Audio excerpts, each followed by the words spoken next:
interna ou externa na independência do Poder Judiciário. Aqui, presidente, na ação penal 2668,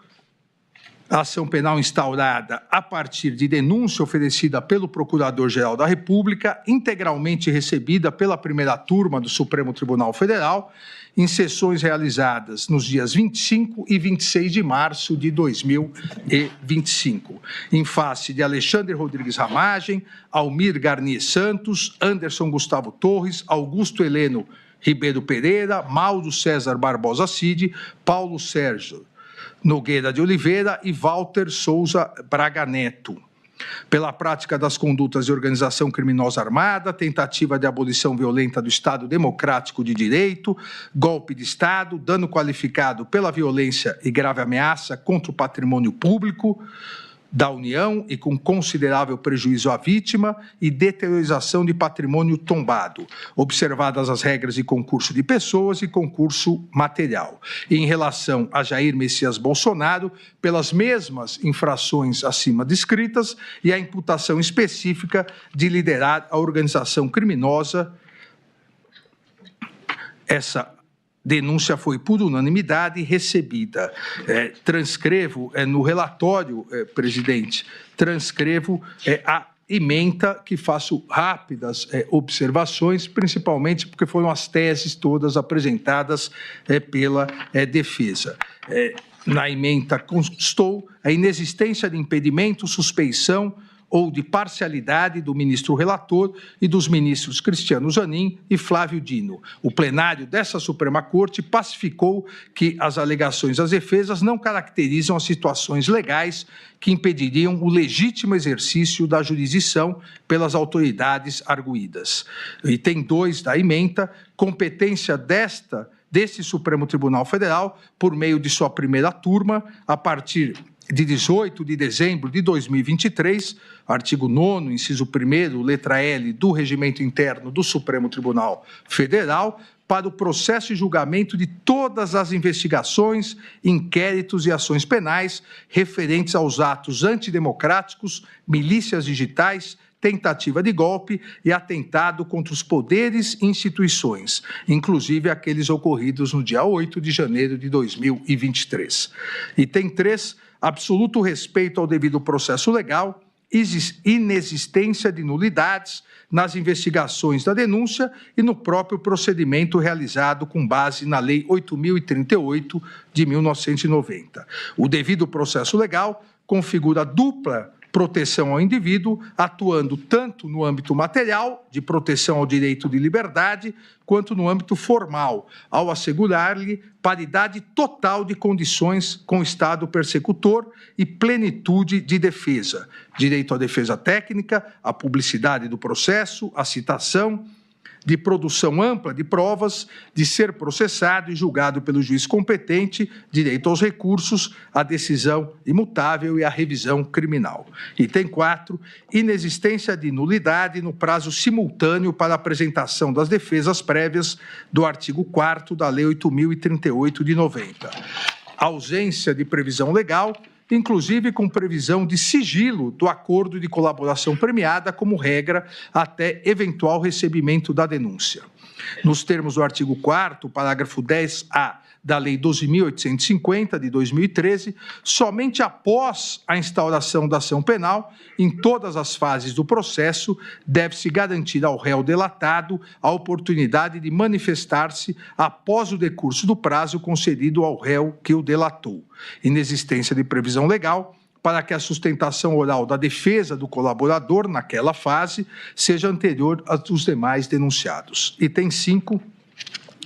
inexistência de nulidade no oferecimento de 5 denúncias por núcleos de atuação pela Procuradoria-Geral da República. Inaplicabilidade do princípio da indivisibilidade da ação penal às ações penais públicas precedentes. Impossibilidade de decisões contraditórias, uma vez que será o mesmo órgão julgador a analisar todos os fatos e as 5 denúncias oferecidas pelo Ministério Público. Item 6, amplo e restrito acesso a todos os elementos de prova que embasaram a denúncia.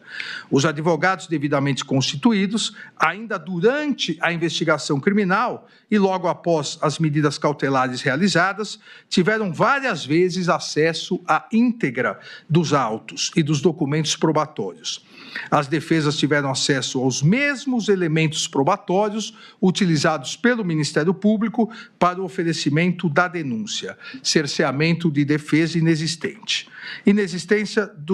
de document dump. O fato de existirem inúmeros documentos e mídias nos autos deriva da complexidade das investigações e do número de indiciados pela Polícia Federal, que sistematicamente produziu um relatório e um sumário indicativo de provas que serviram tanto para a análise da Procuradoria-Geral da República quanto para as defesas de maneira idêntica e transparente, com absoluto respeito ao devido processo legal. Item 8 da ementa do recebimento da denúncia, legalidade do inquérito 4.874 e da petição 12.100, reconhecida pelo plenário do Supremo Tribunal Federal. Inexistência de irregularidades nas investigações da Polícia Federal, acompanhadas pelo Ministério Público e supervisionadas pelo Poder Judiciário, que geraram mais de 1.600 ações penais. Item 9, inexistência de nulidade, não caracterização de fishing expedition. A hipótese dos autos, consubstanciada em investigação iniciada para apurar a existência de milícias digitais atentatórias ao Estado Democrático de Direito e à independência das instituições, não se confunde com a chamada pesca probatória, que somente se caracteriza quando se pretende investigar genericamente algumas pessoas e não fatos, de maneira especulativa, ou seja, obter qualquer dado aleatório, independentemente da investigação instaurada ou infração penal existente. Não se pode confundir uma detalhada e complexa investigação com a ilegal pesca probatória. Todos os elementos de prova presentes nos autos foram obtidos de forma lícita e identificados pela autoridade policial, conforme se demonstra em sumário do relatório da investigação juntada aos autos. Item 10, inaplicabilidade das regras do juízo de garantias em processos de julgamento do Supremo Tribunal Federal, tribunais superiores e demais processos de competência originária dos tribunais, que devem observar os termos da Lei 8.038, de 90, conforme decidido pelo plenário do Supremo Tribunal Federal, nas ADIs 6298, 6299, 6300, 6305, de relatoria do eminente ministro Luiz Fux. Item 11, legalidade e validade do acordo de colaboração premiada. O acordo de colaboração premiada, firmado entre a Polícia Federal e Mauro César Barbosa Cid, foi devidamente homologado com a máxima observância dos requisitos legais, ressaltando-se a voluntariedade do colaborador Mauro César Barbosa Cid em celebrá-lo e mantê-lo, inclusive acompanhado de seus advogados, devidamente constituídos em todos os atos. Item 12, competência constitucional e legal do Poder Judiciário nas colaborações premiadas.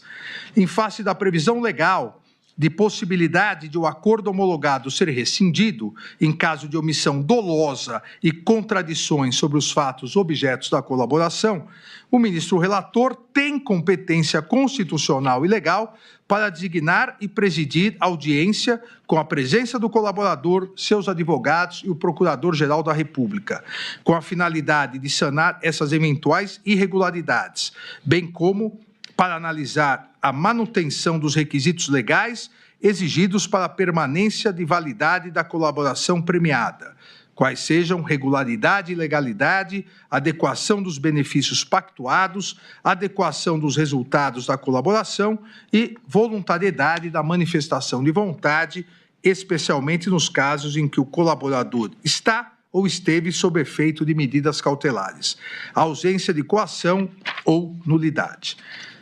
Item 13 da ementa do recebimento da denúncia, denúncia apta, presença dos requisitos do artigo 41 do Código de Processo Penal, demonstração nos autos de provas da materialidade e indícios de autoria dos crimes de organização criminosa armada, tentativa de abolição violenta do Estado Democrático de Direito, dano qualificado pela violência e grave ameaça contra o patrimônio da União e considerável prejuízo para a vítima, deteriorização do patrimônio tombado, observadas as regras de concurso de pessoas e do concurso material. Inexistência de inépcia da denúncia, que expõe de forma compreensível e coerente os fatos e todos os requisitos exigidos, permitindo aos acusados a compreensão da imputação e, consequentemente, o pleno exercício de seu direito de defesa. Justa causa para ação penal. Item 14, justa causa para ação penal, provas de materialidade e indícios razoáveis e suficientes de autoria, produzidos de forma autônoma e independente da colaboração premiada pela Polícia Federal, além de outras provas corroborando as declarações do colaborador. Existência de justa causa para a instauração da ação penal, analisada a partir de seus 3 componentes: tipicidade, punibilidade e viabilidade, de maneira a garantir a presença de um suporte probatório mínimo a indicar a legitimidade da imputação e se traduz na existência no inquérito policial ou nas peças de informação que instruem a denúncia de elementos sérios e idôneos que demonstram a materialidade do crime e os indícios razoáveis de autoria. Recebida a denúncia por unanimidade, nesses termos da ementa, todo o material probatório relacionado à investigação foi disponibilizado aos ministros da primeira turma em 11 de março de 2025, em HD externo. Posteriormente, em 18 de 7 de 2025, novamente foi disponibilizado a totalidade, os ministros da primeira turma, a totalidade do acervo probatório, bem como as peças produzidas pela Procuradoria-Geral e pelas defesas por meio de link, de forma a facilitar a análise de toda a turma, como combinado com Vossa Excelência, presidente. Também saliento que, em relação ao réu Alexandre Rodrigues Ramagem, em virtude da Resolução 18/2025 da Câmara dos Deputados, e conforme decisão dessa primeira turma, decisão unânime dessa primeira turma, foi determinado o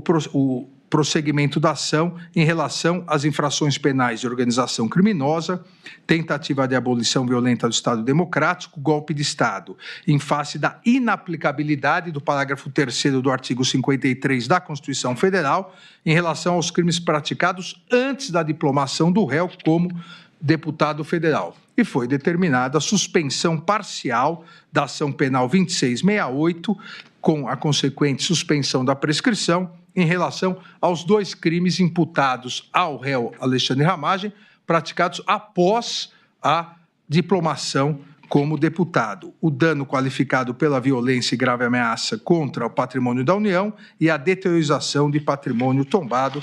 Também aqui no relatório que disponibilizei a Vossas Excelências, transcrevo a ementa. Em 11 de abril de 2025, determinei a citação e notificação dos réus,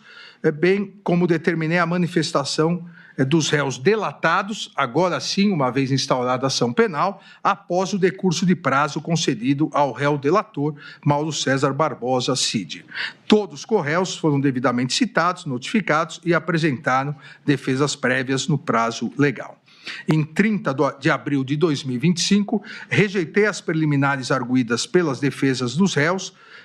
indeferi o requerimento de absolvição sumária formulado por Anderson Gustavo Torres e Paulo Sérgio Nogueira de Oliveira, bem como afastei essa mesma absolvição sumária em relação aos demais réus. Deferi ainda a oitiva das testemunhas arroladas pela defesa e, em relação ao réu Anderson Gustavo Torres, determinei que indicasse qual a relação das testemunhas arroladas em cada um dos crimes imputados. Isso foi feito posteriormente e as testemunhas foram admitidas. indeferir o pedido para oitiva de Silvinei Vasques, arrolado pela defesa de Anderson Gustavo Torres, por Silvinei Vasques, figurar como corréu nos autos da petição 12.100. E julguei prejudicado os requerimentos de Paulo Sérgio Nogueira de Oliveira e Walter Souza Braga Neto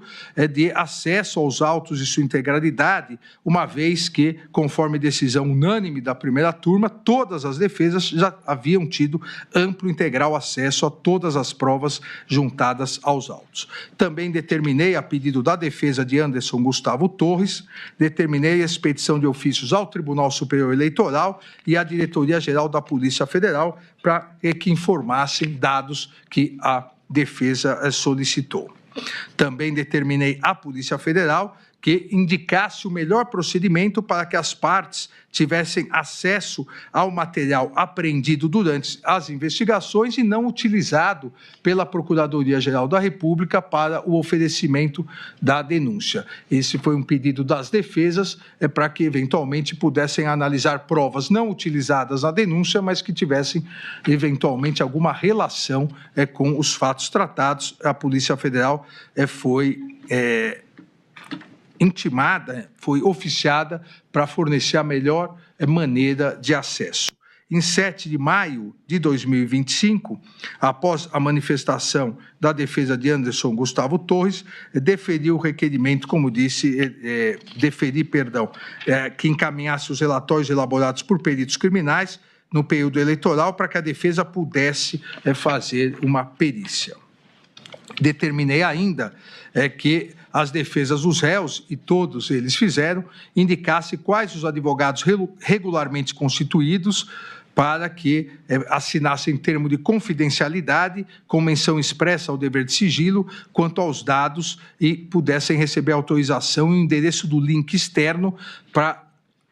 verificação de todo o material apreendido pela Polícia Federal. Aqui, presidente, ministra Carmen, colegas, explico a necessidade da assinatura do termo de confidencialidade, porque nesse material apreendido, nesse volume de material apreendido, que não foi utilizado pela Procuradoria-Geral para o oferecimento da denúncia, havia inúmeras conversas, inúmeras gravações que não tinham nenhuma relação com os autos, inclusive questões pessoais de muitas pessoas, por isso a necessidade de assinatura do termo de confidencialidade. Também em 7/5/2025, designei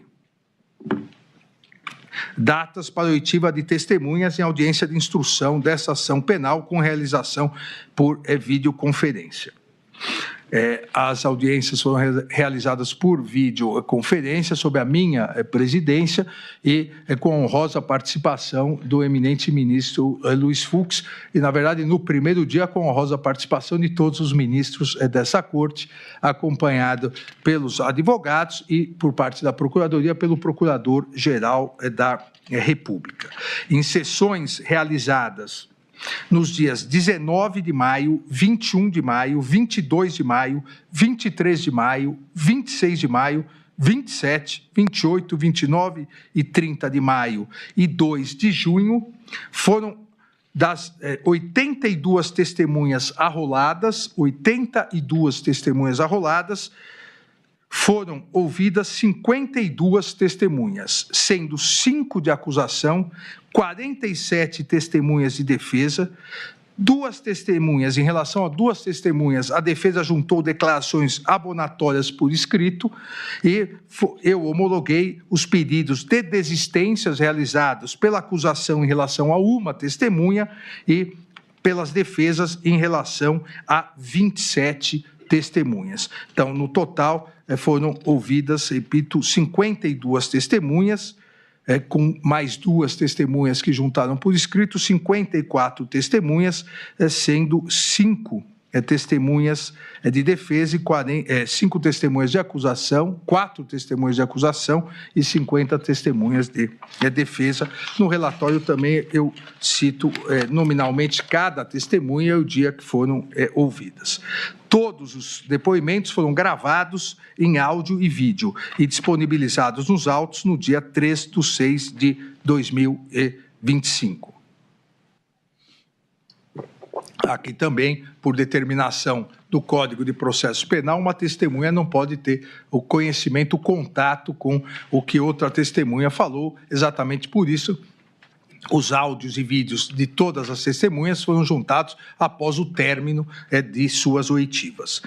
Em decisão de 26 de maio, a requerimento da Procuradoria-Geral da República,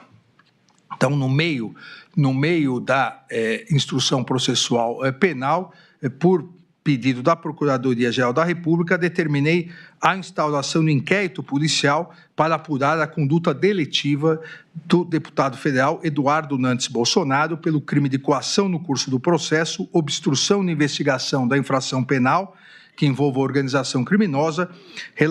em virtude de coações e tentativa de obstrução à justiça realizadas em relação a essa ação penal 2668. Também no curso desse pedido, em virtude da tentativa de coação e obstrução da ação penal 2668, a pedido da Procuradoria-Geral, também determinei uma série de medidas cautelares. Entre os dias 9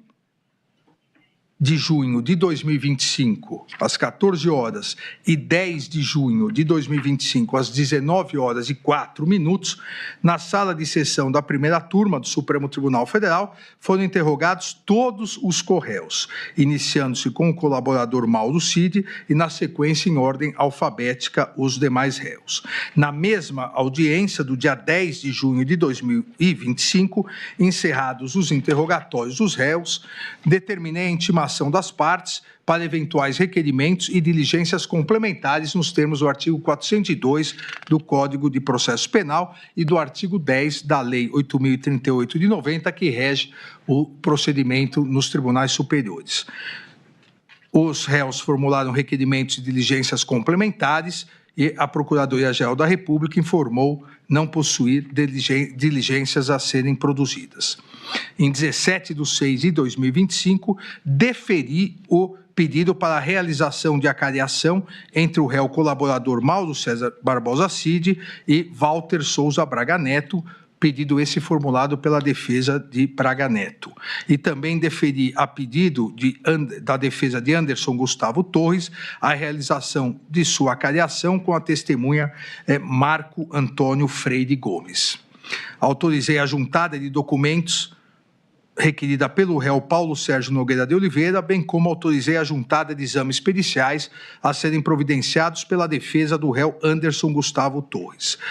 Ainda a pedido das defesas, determinei que o comandante da Marinha do Brasil informasse a data que foi expedida a diretiva relativa à Operação Formosa 2021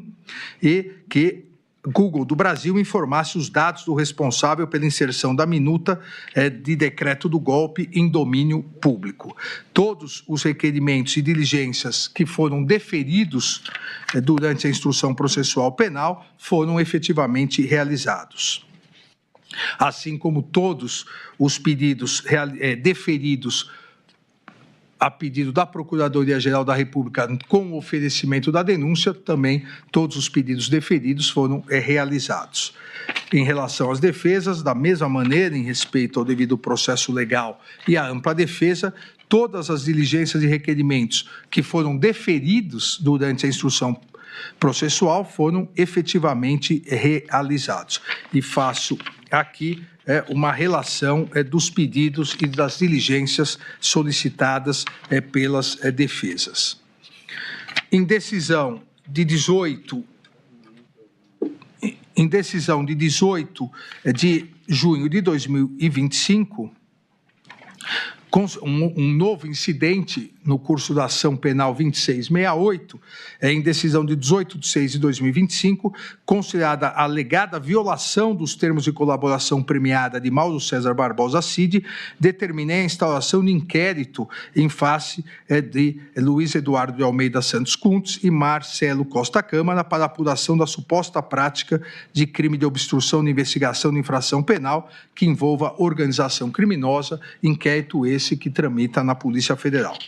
Em 27 de maio em 27 de junho de 2025, encerrada a instrução com a realização de todos os requerimentos e diligências que foram deferidos, aqueles que foram deferidos na fase do artigo 402 do Código de Processo Penal, determinei a intimação das partes para a apresentação das alegações finais. Sucessivamente, no prazo de 15 dias, Procuradoria-Geral da República, colaborador premiado e os réus. Na mesma data, todos os tribunais foram oficiados para encaminhar em 5 dias as certidões de antecedentes criminais dos réus para fins de informação do processo. Todas as certidões foram anexadas aos autos. Em 14 de 7 de 2025, a Procuradoria-Geral da República apresentou suas alegações finais, pleiteando a procedência integral da ação penal, salientando os principais pontos da acusação. E aqui, presidente, tanto em relação à acusação quanto em relação à defesa, porque o relatório assim o exige, salientar os principais pontos, mas deixarei que os detalhes maiores, os argumentos maiores, sejam expostos tanto pelo Procurador-Geral da República quanto pelos advogados, uma vez que todos realizarão sustentação oral. Em relação à Procuradoria-Geral da República, os principais pontos da alegação final foram: 1. A estruturação e atuação de organização criminosa que teria ocorrido entre o período do meio do ano de 2021 e o início de 2023, com o claro intuito de promover a ruptura da ordem democrática no Brasil. A Procuradoria-Geral da República ressaltou que o grupo liderado por Jair Messias Bolsonaro e composto por figuras-chave do governo, das Forças Armadas e de órgãos de inteligência, estruturou e executou o plano progressivo e sistemático de ataque às instituições democráticas, com a finalidade de prejudicar a alternância legítima de poder nas eleições de 2022 e minar o livre exercício dos demais poderes constituídos, especialmente do Poder Judiciário. Ainda salientou a Procuradoria-Geral da República que a organização criminosa liderada pelo ex-presidente da República, em conjunto com integrantes do alto escalão de governo e de setores estratégicos das Forças Armadas, estruturou e mobilizou de forma sistemática gentes, recursos e competências do Estado brasileiro à revelia do interesse público, para propagar narrativas enganosas, assim como para provocar a instabilidade social e defender medidas autoritárias. A afronta, afirmou a Procuradoria-Geral da República, a legalidade constitucional, teria por objetivo a permanência ilícita de Jair Messias Bolsonaro no comando do poder, com o intuito de enfraquecer as instâncias públicas em clara negação do princípio da alternância democrática, da soberania popular e do equilíbrio entre os poderes. A Procuradoria-Geral da República, em relação às preliminares suscitadas pelas defesas dos réus sobre incompetência para julgamento do feito, arguição de suspeição e impedimento, violação ao duplo grau de jurisdição e falta de acesso às provas dos autos, a Procuradoria-Geral da República ressaltou que todas essas alegações já haviam sido superadas pela primeira turma desse Supremo Tribunal Federal no momento do recebimento da denúncia. Especificamente, em relação à alegação de defesa de Anderson Gustavo Torres, suscitando a nulidade do depoimento dos comandantes das Forças Armadas, sobre o argumento que teriam sido impropriamente induzidos na fase investigativa, a Procuradoria-Geral da República refutou a alegação, destacando que não houve qualquer irregularidade. Também em relação à alegação do réu Jair Messias Bolsonaro de nulidade da citação, uma vez que ocorreu durante a sua internação hospitalar, a Procuradoria-Geral da República rebateu a alegação, salientando a presença do réu em todos os atos da instrução e acompanhado de seus advogados regularmente constituídos.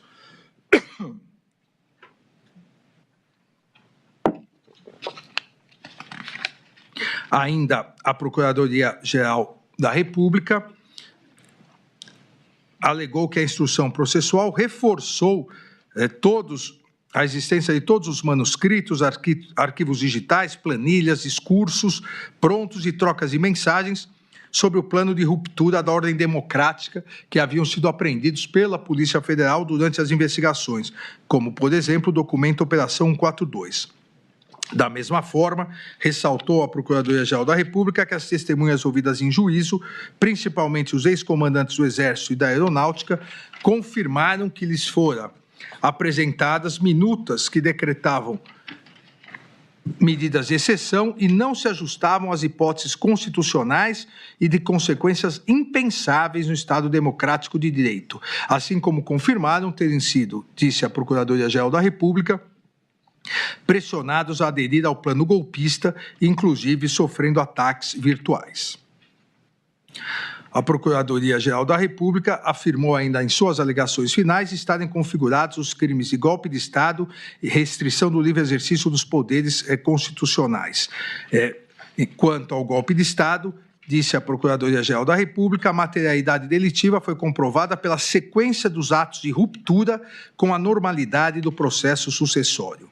A organização criminosa teria implementado narrativa enganosa visando descredibilizar publicamente o sistema eletrônico de votação, a partir do uso de recursos e agentes públicos e mobilizando integrantes das Forças Armadas do Estado brasileiro para prejudicar a livre manifestação da vontade popular, assim como para apoiar uma forma de gestão desvinculada do processo eleitoral após a derrota às urnas. A partir disso, a Procuradoria-Geral da República enumera as provas sequenciais e que, segundo o órgão acusador, confirmariam essa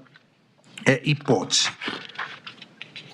Ainda a Procuradoria-Geral da República, em relação ao crime do artigo 359-L, passa a fazer uma cronologia a partir do dia 7 de setembro de 2021, de pronunciamentos na esplanada dos ministérios e na Avenida Paulista, inclusive salientando que o réu Jair Messias Bolsonaro incitou publicamente a animosidade contra o Poder Judiciário e seus integrantes. Ressalta ainda a Procuradoria-Geral da República que o protocolo da denominada representação eleitoral para a verificação extraordinária, questionando a integridade das urnas eletrônicas, com o intuito criminoso de intensificar a reação popular negativa em face da justiça eleitoral brasileira, consta nesses pronunciamentos. Afirmou ainda a existência de documentos sobre ações militares de monitoramento baseadas em plano de neutralização das autoridades públicas, a Operação Punhal Verde Amarelo, o qual, afirma a Procuradoria-Geral da República, foi impresso nas dependências do Palácio do Planalto, visando restringir o exercício dos poderes constitucionais. Destacou ainda que o plano chegou ao seu ápice executório com a Operação Copa 2022 e que somente não foi concluída em virtude da não adesão do alto comando do Exército às minutas de exceção. Procuradoria-Geral da República cita a minuta do golpe, cita a participação do alto comando do Exército para impedir a concretização do golpe, descreve a execução do plano Punhal Verde e Amarelo, descreve as ações da denominada ABIN paralela para atingirem autoridades em exercício nos poderes constitucionais, e, paralelamente, para enfraquecer o sistema eletrônico de votação e facilitar a deposição do novo governo, como também etapas executórias do plano para obtenção do golpe de Estado. Procuradoria-Geral da República, também em suas alegações finais, afasta a aplicação do princípio da consunção ou absorção para os crimes previstos no artigo 359-L e 359-M do Código Penal, atentar contra as instituições e tentativa de golpe de Estado, uma vez que, afirma a Procuradoria-Geral da República, uma vez que a ofensa simultânea aos bens jurídicos não afasta a ocorrência de dois crimes autônomos. Ressaltou que, apesar dos crimes estarem inseridos no mesmo capítulo do Código Penal e coincidam na função geral de tutela da ordem constitucional democrática, os objetos de proteção não se confundem, pois o artigo 359-L criminaliza a tentativa de abolir o próprio Estado democrático de direito mediante a restrição de exercício dos poderes constitucionais constitucionais. Já o artigo 359-M criminaliza o ato de tentar depor o governo legitimamente constituído, mesmo que se mantenha, ao menos formalmente, a estrutura democrática. Também apresentou as provas que entende suficientes para as condenações pelos crimes de dano e deteriorização do patrimônio tombado, artigo 163 e o artigo 62 do Código, ambos do Código Penal, que foram o resultado final da empreitada delitiva ocorrida no dia 8 de janeiro de 2023, salientando que nos atos antidemocráticos realizados no dia 8 de janeiro de 2023, os apoiadores do líder da organização criminosa, Jair Messias Bolsonaro, munidos de artefatos de destruição, avançaram sobre a Praça dos Três Poderes em marcha organizada. Os apoiadores invadiram o Senado Federal, invadiram a Câmara dos Deputados, o Palácio do Planalto e o Supremo Tribunal Federal. E efetivamente depredaram o patrimônio público com a finalidade de instalar um regime de governo alternativo decorrente da deposição do governo legitimamente eleito, bem como da abolição violenta do Estado Democrático de Direito. Afirmou que a materialidade ficou demonstrada com as imagens de destruição que marcaram a história nacional, bem como com o fornecimento de documentos que dimensionaram os danos referentes aos eventos de 8 de janeiro de 2023, documentos esses enviados pelo Senado Federal, a Câmara dos Deputados e o Supremo Tribunal Federal. Em relação aos benefícios decorrentes do acordo de colaboração premiada, celebrado pelo réu Mauro César Barbosa Cid com a Polícia Federal, a Procuradoria-Geral da República afirmou que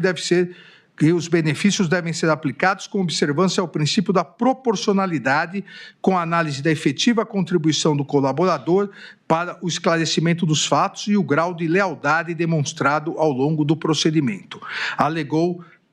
portanto, comportamento contraditório do réu colaborador em razão de omissões e resistência ao cumprimento integral das obrigações,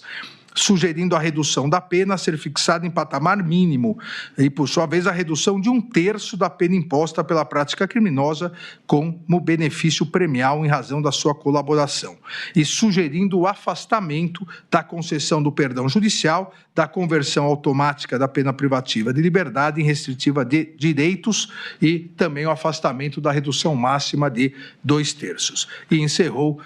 solicitando, requerendo a condenação de todos os réus pelos crimes imputados. Em 29 de 7 de 2025, a defesa do réu colaborador, Mauro César Barbosa Cid, apresentou as alegações finais, ressaltando em síntese, porque aqui também, novamente, o eminente advogado do réu colaborador detalhará, assim como o procurador-geral, nas sustentações orais, mas ressaltou em síntese que Mauro César Barbosa Cid firmou acordo de colaboração premiada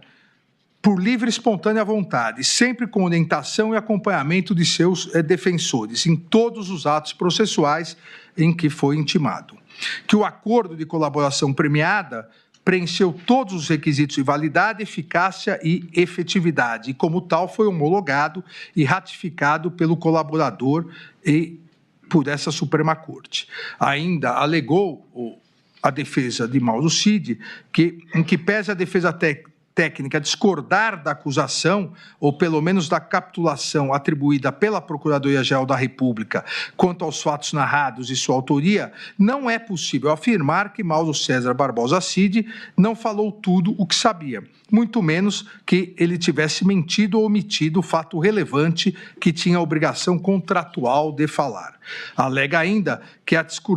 discussão sobre o documento referido pela Procuradoria-Geral da República como minuta golpista, narrada pelo colaborador, foi confirmada pelos 3 comandantes das Forças Armadas, General Freire Gomes, Almirante Almir Garnier e Brigadeiro Batista Júnior, bem como pelo réu Jair Messias Bolsonaro. reunião, segundo a defesa, a reunião de apresentação dos considerandos também foi confirmada pelos comandantes das Forças Armadas. Alega ainda que, conforme esclarecido por Mauro César Barbosa Cid, as discussões materializadas nos considerandos surgiram após Jair Messias Bolsonaro sustentar a existência de fraude nas eleições, o que também foi confirmado por todos que participaram na reunião. Em relação à reunião do dia 12 de novembro de 2022, na casa de Walter Souza Braga Neto, a defesa de Mauro César Barbosa Cid alega não existir divergência sobre a sua realização, embora o réu colaborador não tenha participado efetivamente. A defesa ainda diz que, no que diz respeito à solicitação de dinheiro a Walter Souza Braga Neto, também não haveria controvérsia, havendo divergência tão somente em relação à sua efetiva entrega, uma vez que Mauro César Barbosa Cid afirma ter recebido uma sacola de vinho, enquanto Walter Souza Braga Neto nega ter entregado os valores. Ainda afirma a defesa que a Procuradoria-Geral da República, em uma linha muito tênue entre a realidade e a deslealdade processual, utiliza-se de todas as informações e provas colhidas a partir da colaboração premiada, ancorando nela a base de toda a sua acusação, sustentando ao final da instrução em suas razões que o colaborador não merece o prêmio ajustado no acordo. Afirma a defesa que, à luz da decisão proferida pelo eminente ministro relator em 23 de novembro de 2024, de forma clara e direta, teria sido reiterada a rigidez e eficácia do acordo de colaboração premiado firmado por Mauro César Barbosa Cid, e não há qualquer fato superveniente ou juridicamente relevante capaz de infirmar tal reconhecimento, e que seria inaceitável que o colaborador fosse agora surpreendido com um pedido absolutamente desarrazoado pela Procuradoria-Geral da República, no sentido de revisar unilateralmente os benefícios pactuados. Afirma que nenhuma prova foi produzida em juízo contra Mauro César Barbosa Cid e nenhuma testemunha descreveu qualquer conduta típica dolosa, acessória ou contributiva do réu colaborador. A defesa de Mauro César Barbosa Cid afirma que ele não participou de reuniões golpistas, não ordenou, não incentivou qualquer ato de violência, não promoveu ruptura institucional e não se reuniu para planejar golpes de Estado. E diz que as provas produzidas em sede policial desmentem a acusação em relação ao réu colaborador Mauro César Barbosa Cid. No final, além de pedir a absolvição, dizendo que há um excesso acusatório, pede também a manutenção integral dos benefícios previstos no acordo de colaboração premiada. Em 13 de agosto de 2025, todas as defesas dos corréus apresentaram suas alegações finais. A defesa de Alexandre Ramagem Rodrigues apresentou os seguintes principais argumentos. Segundo a narrativa apresentada pela Procuradoria-Geral da República, o crime tipificado no artigo 2º da Lei 12.850 se perpetuou para além da diplomação, razão pela qual pediu também a suspensão desse crime. Alegou a ausência de prova das imputações em relação ao réu Alexandre Ramagem Rodrigues, uma vez que ele não teria participado de construção e disseminação de narrativa de fraude eleitoral, não haveria uso indevido de estrutura estatal para fins políticos e também não participou de interferência em órgãos de controle e persecução. Afirma a sua defesa que os elementos de informação amealhados pela acusação não se confundem com o standard probatório necessário à condenação de Alexandre Ramagem Rodrigues. Diz que, embora a Procuradoria-Geral da República tenha afirmado que o documento Presidente TSE informa.docx, criado em 10 de julho de 2021, revelaria que Alexandre Ramagem Rodrigues teria se aprofundado em argumentos falaciosos sobre o resultado eleitoral de 2018, questionando a credibilidade do Tribunal Superior Eleitoral para a contagem dos votos, a Procuradoria-Geral da República teria desconsiderado que o texto se limitou a reproduzir manifestações públicas de Jair Messias Bolsonaro. Ainda a defesa de Alexandre Ramagem afirma que o conteúdo texto apresentava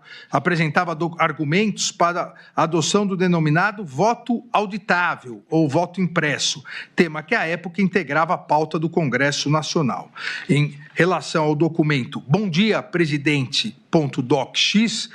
a defesa de Alexandre Ramagem aponta que os pontos apresentados integram o teste público de segurança das urnas, regulamentado pela resolução TSE 23.673, de modo que não pode ser considerado um ilícito ou evidência de indevida utilização na estrutura do sistema de inteligência brasileiro para fins antidemocráticos. No que diz respeito ao documento PR Presidente, a defesa de Alexandre Ramagem aponta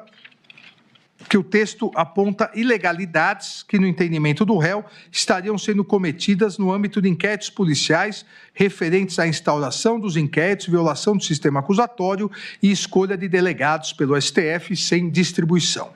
O texto contém, também segundo a defesa, anotações pessoais e privadas e não possui qualquer relação com o eventual descumprimento infundado de ordens judiciais. Sobre ainda o texto Presidente.docx, a defesa de Alexandre Ramagem afirma que o seu conteúdo diz respeito a considerações que refletem manifestações públicas já emitidas por Jair Messias Bolsonaro, não sendo possível afirmar que o réu Alexandre Ramagem Rodrigues municiava o ex-presidente de argumentos para atacar autoridades públicas. Com base na prova testemunhal produzida nos autos, a defesa diz que é possível concluir que Alexandre Ramagem Rodrigues, de fato, utilizava uma sala no Palácio do Planalto, mas para atender várias pessoas, não apenas o presidente da República, e que não haveria prova nos autos para concluir que era um hábito frequente ou com dia específico suas audiências com o presidente da República.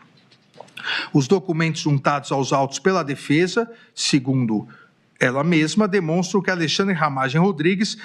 envidou esforços para verificar a legalidade na utilização da ferramenta First Mile, sendo instaurados por determinação sua 2 procedimentos administrativos no âmbito da BIM com essa finalidade, um deles, aliás, na corregedoria do órgão. A ferramenta First Mile era utilizada, segundo a defesa, exclusivamente pelos oficiais de inteligência lotados no Departamento de Operações de Inteligência, à época chefiado por Paulo Maurício Fortunato Pinto, cuja recalcitrância em prestar informações sobre o uso da ferramenta levou à instauração de procedimento administrativo no âmbito da corregedoria da ABIN, por determinação do próprio Alexandre Ramagem Rodrigues, e posteriormente levou à sua exoneração. Ainda alega a defesa que a Procuradoria-Geral da República cometeu grave equívoco ao afirmar que teriam sido identificados logs de entrada de Alexandre Ramagem no sistema a partir de 15 de maio de 2019, antes mesmo de sua posse como diretor-geral, e apenas um mês após o início de uso da ferramenta,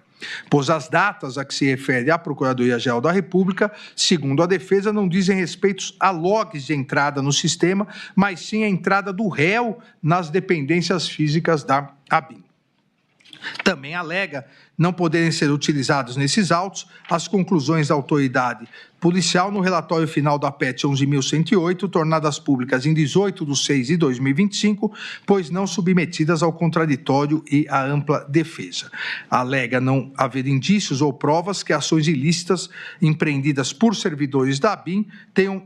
decorrido de ordem proferida pelo réu Alexandre Ramagem, que os monitoramentos atribuídos pela acusação ao réu se referem a um punhado de informações disponíveis na internet, atividades que foram apresentadas pela autoridade policial como atividade de inteligência.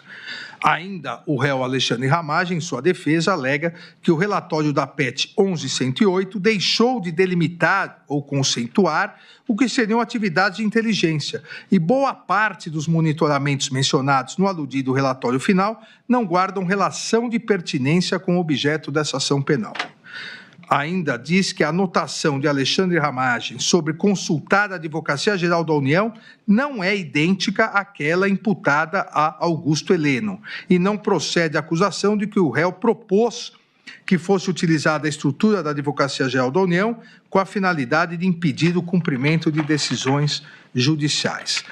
No que diz respeito à imputação da utilização da ABIN para investigar servidores da Receita Federal, Alexandre Ramagem Rodrigues, em reunião com as advogadas de Flávio Bolsonaro, foi contrário, diz a defesa, a essa utilização. Também afirma a defesa não ter ocorrido qualquer atuação do réu no sentido de postergar o deslinde de processo administrativo disciplinar. Em relação ao delito do artigo 2º da Lei 12.850, a denúncia omissa, diz a defesa, quando ao fato de Alexandre Ramagem Rodrigues já ter sido exonerado do cargo de diretor-geral da ABIN em 30/3/2022. Também em relação aos delitos do artigo 359-L e 359-M, diz a defesa que fere a lógica e a razoabilidade a tentativa de imputar ao réu qualquer responsabilidade por tão graves condutas que, segundo a Procuradoria-Geral da República, seriam de abolir as estruturas democráticas, impedindo o funcionamento de um poder, o legislativo, para o qual acabara de ser eleito, e pede a absolvição. A defesa de Almir Garnier Santos também apresentou os seguintes principais pontos de argumentação: que as alegações finais da Procuradoria-Geral da República narram fatos estranhos à denúncia, notadamente o desfile da Marinha na Praça dos Três Poderes, interpretados como ato simbólico de apoio ao suposto intento golpista, e a ausência do réu na cerimônia de passagem de comando da Marinha, no qual Almir Garnier Santos supostamente teria atuado de forma a reforçar a suposta agenda golpista. Afirma a defesa que isso configura mutatio libelli. Também afirma que a colaboração premiada de Mauro César Barbosa Cid está viciada por responsabilidade do colaborador, de modo que deve ser decretada a invalidade das suas declarações. Continua afirmando não haver provas que permitam, com a certeza necessária, estabelecer uma condenação penal e uma conexão direta entre as condutas imputadas por Almir Garnier Santos e os atos de 8 de janeiro de 2023. A ausência de provas concretas que estabeleçam uma conexão direta entre as condutas deve levar à absolvição. Também afirma que a ausência de criação de risco proibido, pois os atos imputados se inscrevem no legítimo exercício da liberdade de expressão política. Continua a defesa de Almir Garnier Santos, dizendo que há quebra do nexo causal, uma vez que os fatos ocorreram em um contexto político legítimo de debate e a transição de poder desqualifica qualquer continuidade de plano golpista, devendo ser reconhecida a ausência de nexo causal entre os atos descritos na denúncia e os atos do dia 8 de janeiro de 2023, e, por consequência, deve ser declarada a atipicidade das condutas imputadas. Ainda a defesa de Almir Garnier Santos afirma que os fatos narrados na denúncia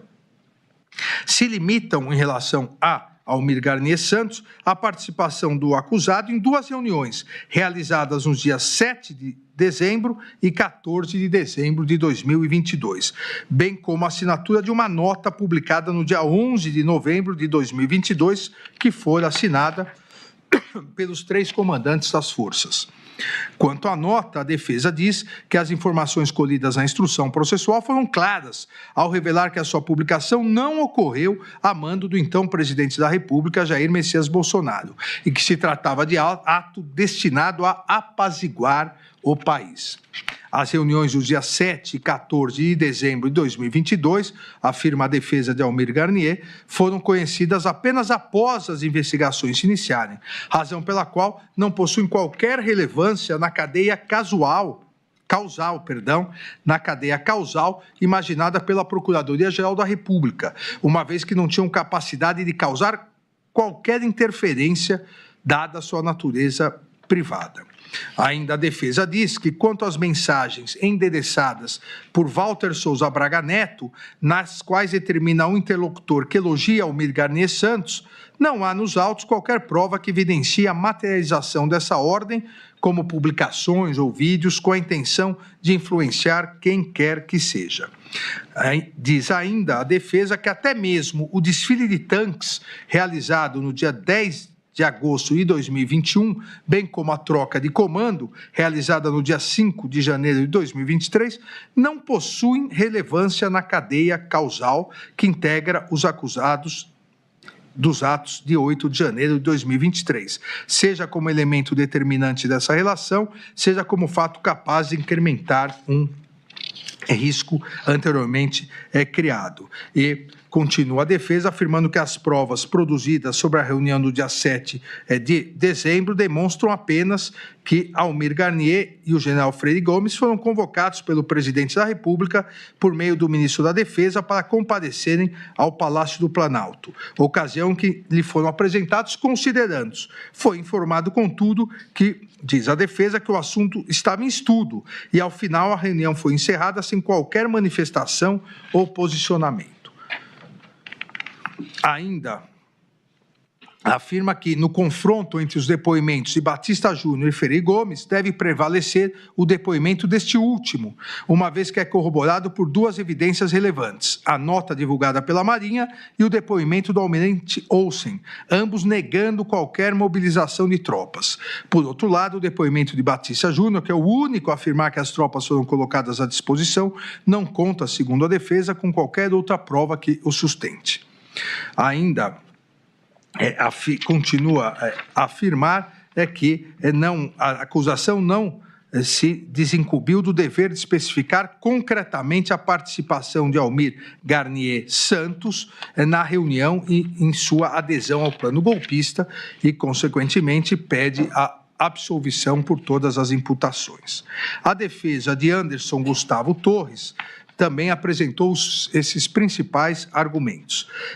O Supremo Tribunal Federal é incompetente para processar e julgar o presente caso. Ainda que se reconheça a competência da Suprema Corte, a defesa diz que a atribuição é do plenário e não da primeira turma. Ainda afirma ter ocorrido cerceamento de defesa em razão da omissão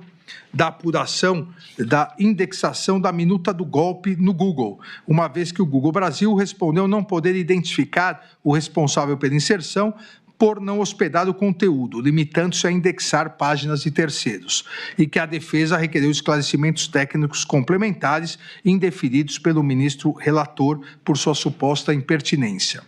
Ainda alega cerceamento de defesa em razão do indeferimento da realização de diligência junto à Meta, WhatsApp, relacionadas à obtenção de registros de chamadas de voz e vídeos realizadas via WhatsApp por Fábio Augusto Vieira e Robson Cândido da Silva em 8 de janeiro de 2023 e de metadados de mensagens e arquivos eventualmente trocados pelo mesmo aplicativo.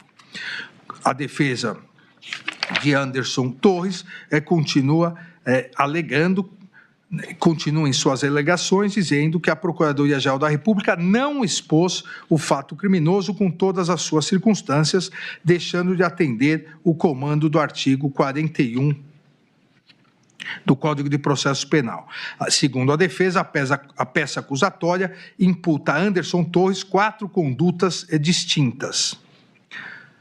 A live, realizada em 29/7 de 2021, reunião ocorrida na data do 5/7 de 2022, uso indevido da máquina estatal, especialmente da Polícia Rodoviária Federal, para beneficiar Jair Messias Bolsonaro entre o primeiro turno e o segundo das eleições de 2022 e suposta omissão imprópria enquanto exerceu o cargo de secretário de Segurança Pública do Distrito Federal, em janeiro de 2023. Diz a defesa que, em relação à live de 29/7 de 2021, o réu foi convocado a participar pelo presidente e sua fala foi aproximadamente de 4 minutos, em que somente leu, seguindo a orientação de sua assessoria. Sobre a reunião ministerial do 5 de julho de 2022, a defesa diz que o réu, em fala de aproximadamente 5 minutos, limitou-se a sugerir que os demais ministros tornassem públicas as ações e políticas conduzidas por suas pastas. No que diz respeito à imputação de instrumentalização da Polícia Rodoviária Federal para comprometer a lisura do segundo turno das eleições presidenciais de 2022, alega a defesa que não houve repasse e utilização dos boletins de inteligência pela Polícia Rodoviária Federal, que eventuais encontros e conversas mantidos entre Anderson Torres e Marília Ferreira de Alencar eram absolutamente naturais e compatíveis com as atribuições institucionais de ambos, que em relação à reunião institucional ocorrida em 19/10/2022, na sede do Ministério da Justiça, a alta cúpula da Polícia Federal presente na reunião, composta pelo diretor-geral, Márcio Nunes, pelo diretor de combate ao crime organizado, Caio Pelim, e pelo diretor de inteligência, Alessandro Moretti, que foi ouvida nessa ação penal, a alta cúpula, e foi categórica ao afirmar que jamais houve naquela reunião, ou em qualquer outra, qualquer determinação, orientação ou sugestão ilícita oriunda do então ministro da Justiça, Anderson Gustavo Torres. Ainda diz a defesa que o depoimento de Batista Júnior foi no sentido que não teve certeza da participação de Anderson Gustavo Torres em qualquer reunião, e o depoimento de Freire Gomes foi no sentido de que nunca presenciou ou discutiu qualquer assunto ilegal com o réu. Anderson Gustavo Torres ainda afirma em sua defesa não ter participado das reuniões de 7 de dezembro e 14 de dezembro de 2022, ocasião na qual, em tese, documentos antidemocráticos foram apresentados aos comandantes das forças. E diz ainda que, compulsando os relatórios de entrada e saída do Palácio da Alvorada, entrevê-se que Anderson Torres, Freire Gomes e Batista Júnior, diz a defesa, jamais estiveram presentes no mesmo local e horário. Ainda afirma a defesa que a minuta discutida na reunião de 7 de 12 de 2022 não corresponde ao documento apreendido na residência, em sua residência.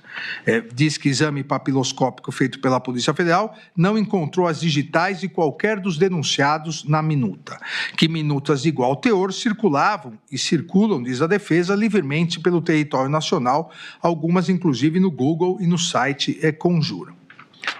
Ainda diz que, em relação à viagem aos Estados Unidos, e-mail da própria Gol, companhia Gol, mostra comprovantes da agência de turismo e ata notarial, evidenciando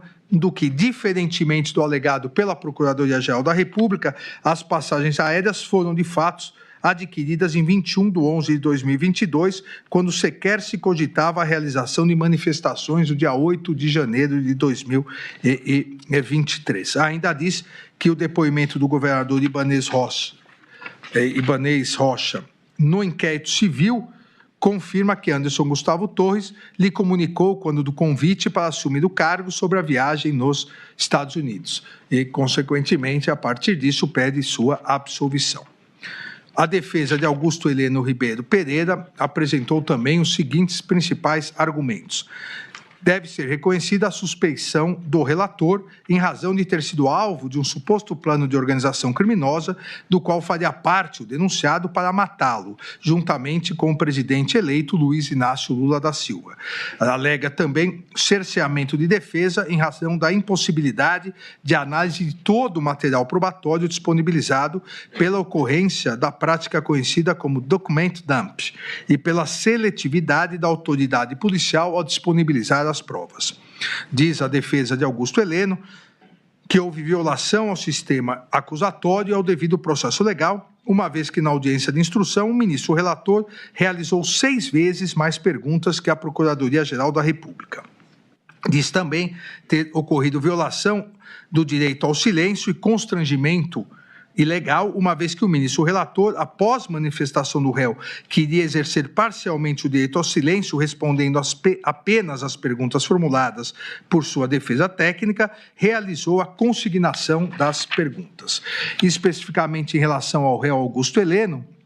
A defesa diz que a Procuradoria-Geral da República não se desincumbiu do ônus probatório. Em relação à live realizada no dia 7 de setembro de 2021, a atuação do réu seria, segundo a defesa, unicamente com presença física, sem proferir qualquer palavra ou se manifestar em qualquer sentido. Augusto Heleno, segundo a defesa, é favorável ao voto impresso, mas após o Congresso Nacional derrubar proposta nesse sentido, em plenário, e o relatório do Ministério da Defesa de 9 de novembro de 2022 não apresentar conclusão sobre a possibilidade de insegurança nas urnas eletrônicas, não houve qualquer manifestação do réu sobre isso. E também alega que é uníssona a constatação do afastamento do réu Augusto Heleno do réu Jair Messias Bolsonaro após o ingresso do, entre aspas, centrão no governo,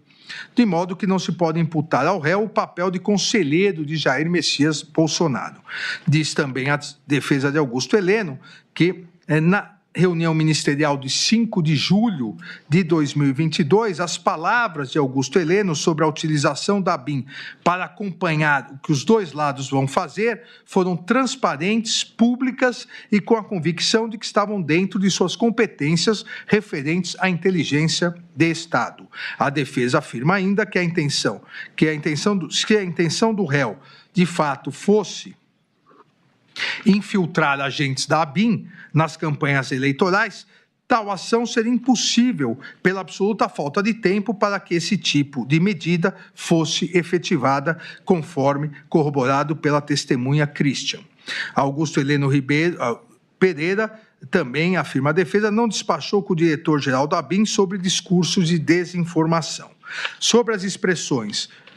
entre aspas, o que tiver que ser feito tem que ser feito antes das eleições. Se tiver que dar um soco na mesa, é antes das eleições. Se tiver que virar a mesa, é antes das eleições, ditas por Augusto Heleno, na reunião ministerial de 5 de julho de 2022, a defesa disse que o réu não se referiu a qualquer medida antidemocrática.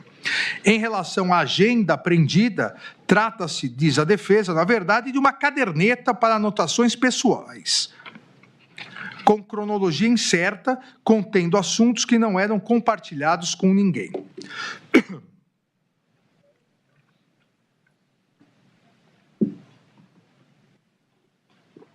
Diz a defesa que a Polícia Federal disponibilizou as páginas da referida caderneta de maneira por ela reorganizada, com o objetivo de demonstrar uma narrativa linear, quando, na verdade, estão afastadas uma das outras e dizem respeito a situações e assuntos distintos e não relacionados. A expressão, entre aspas, é válido continuar a criticar a urna eletrônica, diz respeito, segundo a defesa, a uma posição pessoal do réu. O réu, segundo a defesa, não elaborou um manual para descumprimento de decisão judicial por meio da Advocacia Geral da União. No que diz respeito ao tópico sobre reunião de diretrizes estratégicas, os subtítulos caracterizariam orientações para uma futura campanha eleitoral e que foram redigidos antes da metade do mandato, o que também, segundo a defesa, foi manipulado pela autoridade policial. Não são verdadeiras, diz a defesa, as alegações de que o réu teria politizado o Gabinete de Segurança Institucional. Ainda diz a defesa de Augusto Heleno que a menção feita nas razões finais da acusação à reunião ocorrida entre o presidente da República, seu filho, senador Flávio Bolsonaro, e duas advogadas é descabida. E quando o réu percebeu que o assunto da reunião não dizia respeito ao GSI, pediu licença e se retirou sem implementar nenhuma providência. Augusto Heleno, também segundo sua defesa, nunca tratou da Operação Punhal Verde Amarelo no Palácio do Planalto ou fora dele, e não tinha conhecimento do conteúdo da operação. A defesa ainda diz que Augusto Heleno não foi convidado e não compareceu às reuniões nos meses de novembro e dezembro no Palácio Alvorada e no Ministério da Defesa. Em relação ao acampamento em frente ao quartel-general do Exército, em Brasília, diz a defesa que o réu nunca lá esteve e nem compareceu a qualquer outro acampamento. Tampouco se manifestou favoravelmente a esse tipo de acampamento em suas redes sociais. O réu, continua a defesa, o réu não teve qualquer participação nos eventos de 8 de janeiro de 2023 e, após a sua exoneração no GSI, em 31/12 de 2022, não teve qualquer contato com os servidores do órgão. Além disso, toda a sua diretoria foi exonerada na mesma ocasião. A frase, entre aspas, ladrão não sobe a rampa, diz a defesa, não evidencia que o réu tenha atuado no sentido de impedir a transição democrática de poder. Não há qualquer prova de que o réu tenha participado da ABIN paralela, havendo indicação, por outro lado, de que teria sido, inclusive, monitorado, diz a sua defesa. O réu jamais tratou com qualquer pessoa sobre reunião, minuta ou parecer de cunho golpista. Também afirma a defesa não haver possibilidade de se imputar as práticas dos delitos de tentativa de abolição de violência do Estado Democrático e tentativa de golpe de Estado ao réu em razão da absoluta inexistência de qualquer conduta que possa configurar os referidos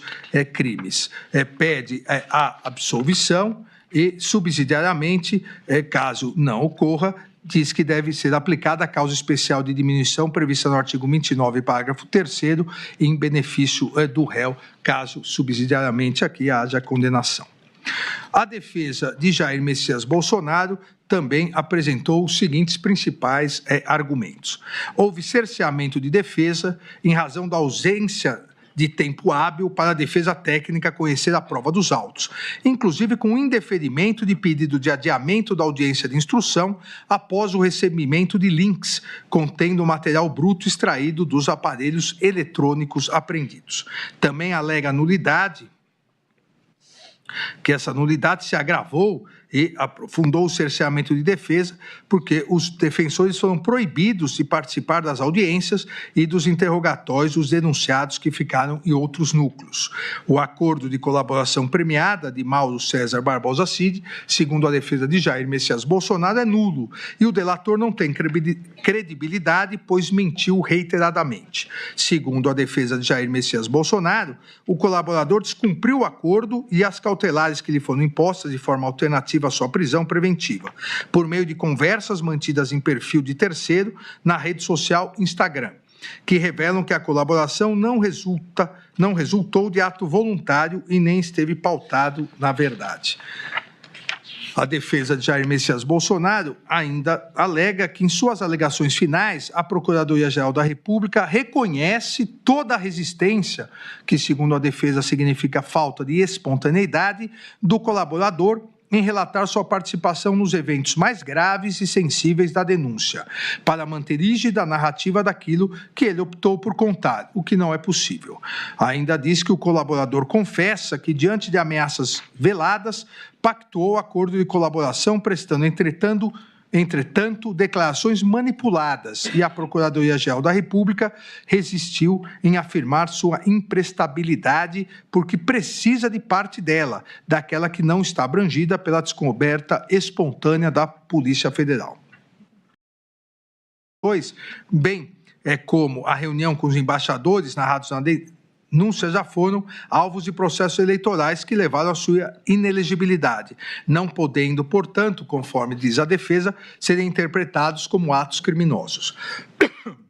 A transição do governo,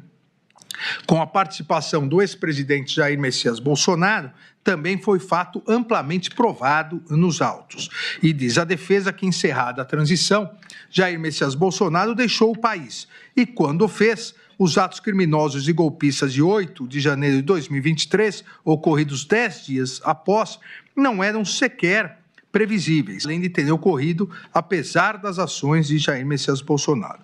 As imputações da Procuradoria-Geral da República contra Jair Messias Bolsonaro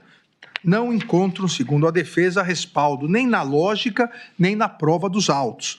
A acusação tenta, de alguma forma, e sem sucesso, relacionar Jair Messias Bolsonaro com os planos apreendidos e com os atos de 8 de janeiro.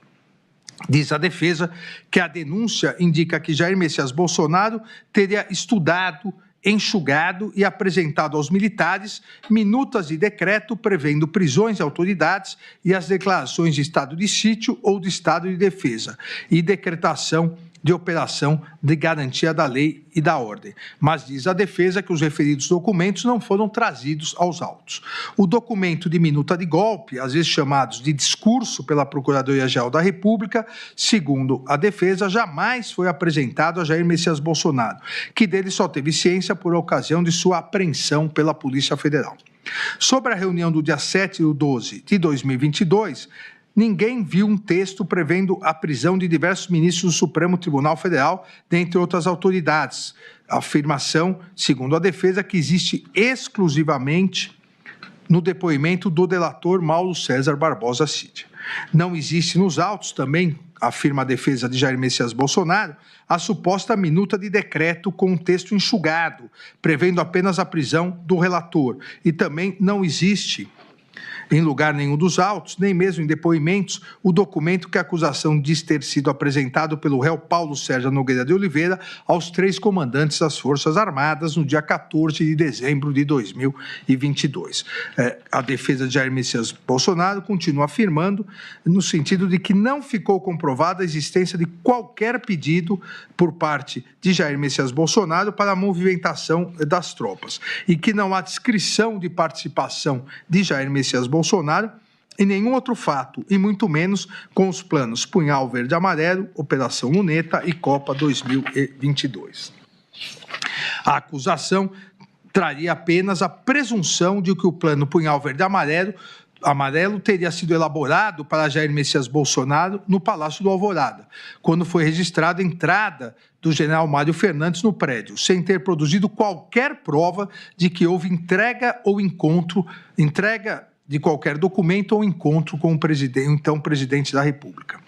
Ainda diz a defesa que a Procuradoria-Geral da República imputa ao réu, como se atos criminosos fossem, os seus discursos eleitorais e suas manifestações com críticas ao sistema eletrônico de votação. Continua afirmando que, excluída a punibilidade dos atos preparatórios, não há dúvidas que as condutas imputadas pela Procuradoria-Geral da República, consubstanciadas em lives com críticas ao sistema eletrônico de votação, reuniões ministeriais e com embaixadores e outras reuniões, tratam-se, na pior das hipóteses, de atos preparatórios não tipificados. Ainda diz a defesa não existir qualquer correspondência dos comportamentos imputados a Jair Messias Bolsonaro com a violência ou grave ameaça exigidas pelos tipos penais previstos nos artigos 359-L, 359-M do Código Penal. E diz que, mesmo se adotada a versão da denúncia, não se pode afirmar que a reunião ocorrida no dia 7 de dezembro de 2022 tenha sido um ato executório dos crimes de abolição violenta do Estado Democrático de Direito e de golpe de Estado, pois isso pressupõe um governo constituído, circunstância inexistente em 7/12 de 2022. Ainda diz não se poder alegar que a tentativa estaria caracterizada, dado que, entre aspas, o golpe tentado não se consumou pela fidelidade do Exército, não obstante o desvirtuamento de alguns dos seus integrantes e da aeronáutica, a força normativa democrática em vigor, que foi a afirmação feita pela Procuradoria-Geral da República. E a defesa diz que a tentativa não estará caracterizada, pois não se aperfeiçoou qualquer ato de início de execução que pudesse ativar a incidência de uma circunstância alheia à vontade do agente, uma vez que não houve qualquer assinatura do decreto. A tentativa, diz a defesa, existe a tentativa de atribuição de responsabilidade penal sem a imputação de qualquer conduta a Jair Messias Bolsonaro no que diz respeito à utilização indevida da estrutura da Polícia Rodoviária Federal e da ABIN paralela. No que diz respeito aos atos de 8 de janeiro de 2023, também a defesa de Jair Messias Bolsonaro diz não ser possível falar, como pretende a Procuradoria-Geral da República, em participação por instigação em crimes multitudinários. A estrutura governamental, então instalada no Palácio do Planalto, revestia-se de plena licitude e legalidade, funcionando nos termos da Constituição Federal, não havendo que se falar na existência de qualquer organização criminosa, conclui a defesa. Também nunca houve qualquer cooperação criminosa de Jair Messias Bolsonaro com os demais denunciados na PEC 12 e 100. Por fim, A defesa diz que as condutas criminosas narradas na acusação teriam como objetivo manter Jair Messias Bolsonaro no poder, que essas alegações não são suficientes para apontá-lo como integrante ou líder da organização criminosa, ainda que pudesse eventualmente ser beneficiário pelos crimes, pelo resultado dos crimes. Pede a absolvição do réu Jair Messias Bolsonaro e, subsidiariamente, caso não haja, diz que deve ser reconhecida a desistência voluntária ou a consunção, absorção ou ainda concurso formal entre os delitos previstos nos artigos 359-L e 359-M do Código Penal. A defesa de Paulo Sérgio Nogueira de Oliveira também apresentou esses principais argumentos. Diz que Paulo Sérgio Nogueira de Oliveira é inocente e atuou ativamente para evitar a realização de um golpe de Estado e a abolição violenta do Estado Democrático de Direito, aconselhando Jair Messias Bolsonaro no sentido de que nada poderia ser feito diante do resultado das eleições. O réu, segundo a sua defesa, o réu temia que radicais assessorassem Jair Messias Bolsonaro e o aconselhassem a assinar uma, entre aspas, doideira, referindo-se a medidas de exceção e ruptura democrática. O réu atuou diretamente com o brigadeiro Batista Júnior e o general Freire Gomes para demover o réu Jair Messias Bolsonaro de qualquer medida de exceção e entregou uma proposta de discurso de Jair Messias Bolsonaro, aceitando a proposta de discurso no sentido de aceitar o resultado das eleições. Ainda diz que o réu Paulo Sérgio Nogueira de Oliveira, que o réu foi alvo de tentativa de deposição por Walter Souza Braga Neto e pelo general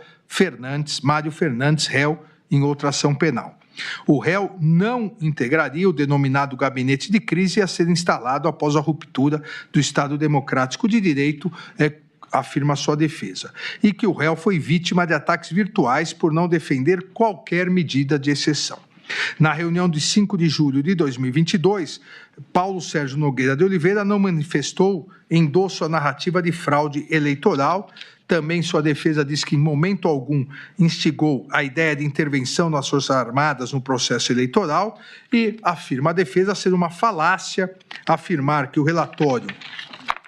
das Forças Armadas sobre o sistema eletrônico de votação estava pronto antes do segundo turno e foi postergado por questões políticas. As etapas 7 e 8 do plano de trabalho estavam, segundo a defesa, previstas para ocorrer a partir do dia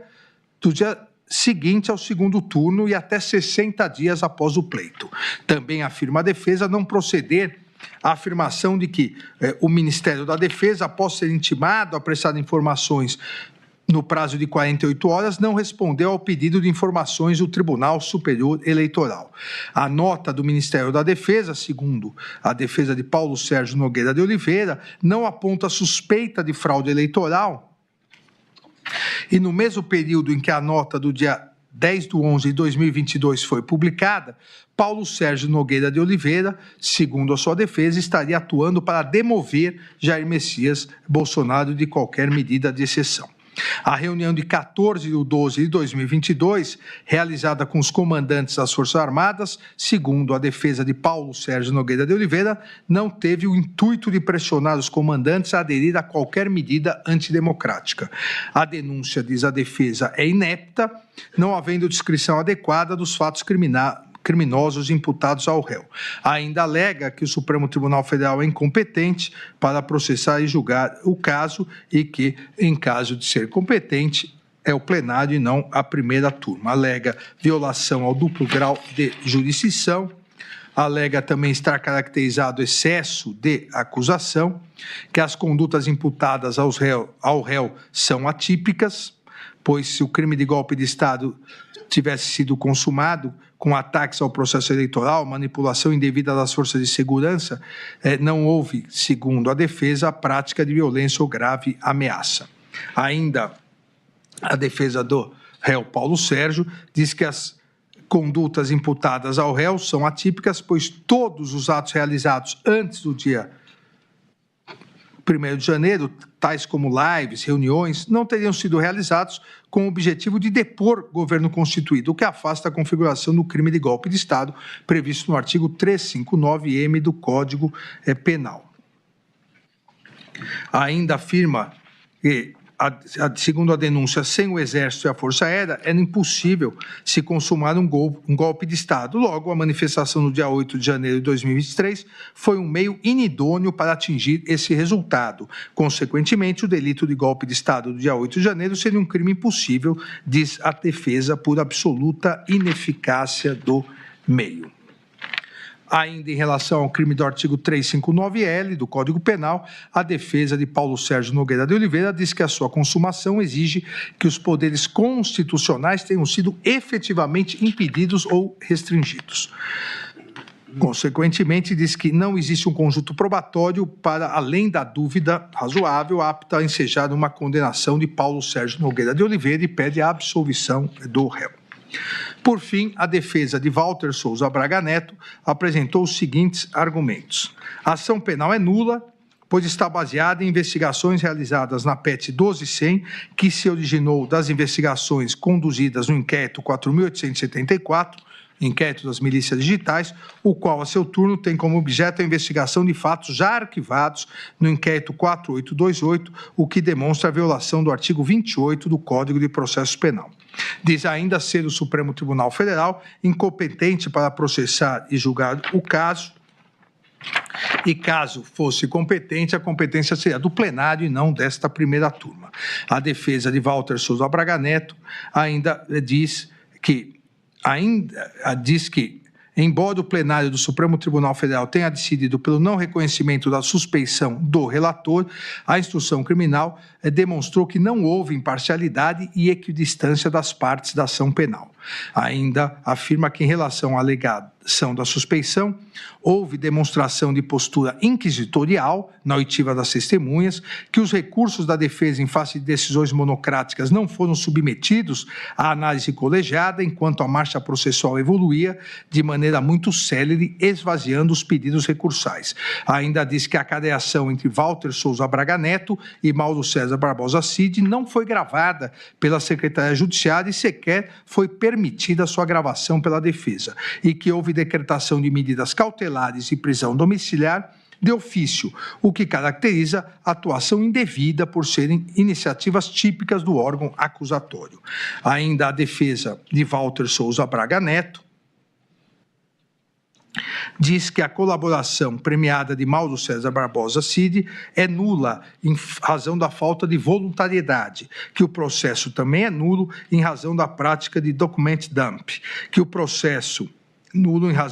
também é nulo em razão do indeferimento de participação nos interrogatórios dos demais réus das outras ações penais, que são ilícitas e imprestáveis os prints de conversas de WhatsApp entre Walter Souza Braga Neto e Ailton Barros.